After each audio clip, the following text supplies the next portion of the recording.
समीर ने क्या किया था विनीता के साथ मैंने कभी नहीं लिखा। इसलिए नहीं कि मुझे लिखना नहीं आता, बल्कि मैंने कभी ज़रूरत ही नहीं समझा। मैंने कभी किसी बात को दिल से नहीं लगाया। लिखना मुझे व्यर्थ की बात लगती। मैं सोचता क्यों लिखूं, क्यों अपनी सोच से दूसरों को अगवा कराऊं। मेरे बाद लोगों को मेरे लिखे जाने के क्या क्या अर्थ लगाएंगे। मैं लोगों के कहने की चिंता ज़्यादा करता अपनी कम। अक्सर लोग डायरी लिखते हैं, कुछ प्रतिदिन और कुछ घटनाओं के हिसाब से। मैं अपने विषय में किसी को कुछ नहीं बताना चाहता, लेकिन पिछले एक सप्ताह से, यानी जब से डॉक्टर नीरज से मिलकर लौटा हूँ, अजीब सी बेचैनी से गिरा हूँ। पत्नी विनीता से कुछ कहना चाहता हूँ, लेकिन कह ही नहीं पाता। वह तो पहले ही बहुत दुखी, बात बात पर आंखें भर लेती है। उसे और अधिक दुखी नहीं कर सकता।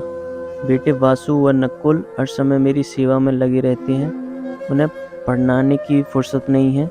मैं उनका दिमाग और ख़राब नहीं करना चाहता। ये भी मैं जिस चीज़ की मांग करता हूँ वह मुझे तत्काल लाकर दी जाती है, भले ही उसके लिए फ़ौरन बाजार क्यों ना जाना पड़े। मैं कितनी खुदगर्ज हो गया हूँ, औरों के दुख दर्द को समझना ही नहीं चाहता। अपनी इस प्रवृत्ति पर अंकुश लगाना चाहता हूँ, लेकिन लगा नहीं पा रहा। पापा आप चिंता न करो, जल्दी ठीक हो जाओगे, कहता हुआ वासु जब अपना हाथ मेरे सिर पर रखता है तो मैं समझ नहीं पाता कि यह कहकर वह किसे तसल्ली दे रहा है, मुझे या अपने आप को। उससे क्या कहूँ। कभी मोबाइल पर किसी और डॉक्टर से कंसल्ट करेगा या नेट पर सर्च करेगा। बच्चे जैसे एक एक सांस का हिसाब रख रहे हैं। कभी एक भी कम ना हो जाए और मैं बिस्तर पर पड़ा इन सब की हड़बड़ी, हताशा, निराशा उनसे आंखें चुराते देखता रहता हूँ। उनकी आंखें में भय और भय तो अब मुझे। डॉक्टर सुनील, डॉक्टर अनंत, सभी की एक ही राय है कि वायरस पूरे शरीर में फैल चुका है, लिवर डैमेज हो चुका है, जीवन के दिन गिनती के बचे हैं।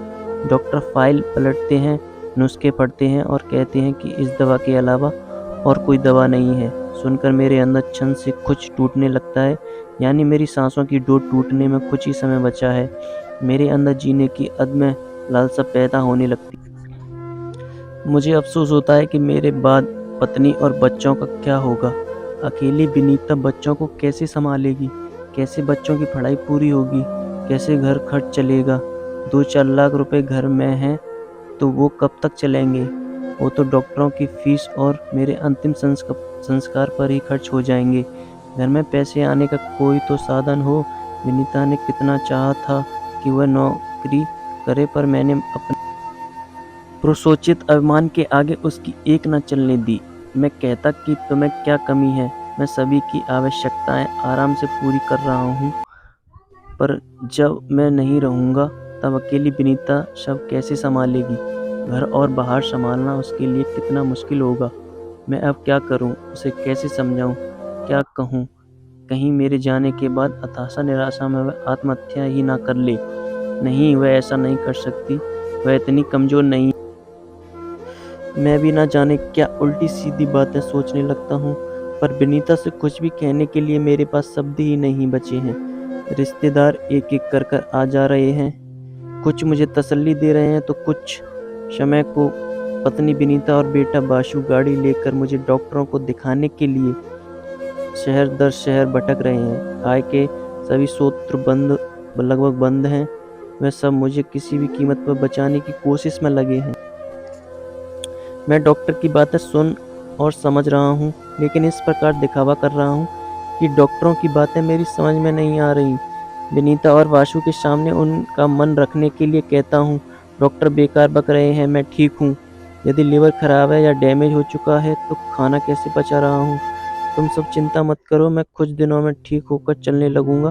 तुम डॉक्टरों की बातों पर विश्वास मत करो, मैं भी ठीक। पता नहीं मैं स्वयं को समझ रहा हूँ या उन्हें पिछले 5 सालों से यही सब हो रहा है। मैं एक भ्रम पालने हुए हूँ या सबको भ्रमित कर रहा हूँ। 5 साल पहले बताए गए सभी कारणों को डॉक्टर की लापरवाही बताकर नकारने की कोशिश करता रहा हूँ। यही छल पत्नी और बच्चों से भी किया है, पर स्वयं को नहीं छल पाया हूँ। HIV पॉजिटिव बहुत ही कम लोग होते हैं। पता नहीं मेरी भी HIV पॉजिटिव रिपोर्ट क्यों कराई। विनीता के पूछने पर डॉक्टर संक्रमित खून चढ़ाना या संक्रमित सुई का प्रयोग होना बताता है, लेकिन मैं जानता हूँ विनीता मन से डॉक्टर की बातों पर विश्वास नहीं कर पा रही है। इस तरह की पत्रिकाओं और कविताओं में इस तरह की बीमारी के कारण निदान ढूंढती रहती है। मैं जानता हूँ कि 7 साल पहले यह बीमारी मुझे कब और कैसे हुई। जीवन में पहली बार मित्र के कहने पर लखनऊ में एक रात रुकने पर उसी के साथ एक होटल में विदेशी महिलाओं से संबंध बनाए गया था। रात हसीन करने, जीवन का आनंद लेने पर लौटना, जानलेवा बीमारी लेकर। दोस्त ने धीरे से कांधे दबाकर सलाह भी दी थी कि सावधानी जरूर बरतना, पर मैं जोश में होश खो बैठा। मैंने सावधानी नहीं बरती और 2 साल बाद जब तबीयत बिगड़ी रहने लगी तब डॉक्टर को दिखाया और ब्लड टेस्ट कराया। तभी इस बीमारी का पता चला। मेरे पांव तले जमीन खिसक गई। अब क्या हो सकता था सिवाय इलाज के। इलाज भी कहाँ, और इस बीमारी का बस धीरे धीरे मौत के मुंह में जाना है।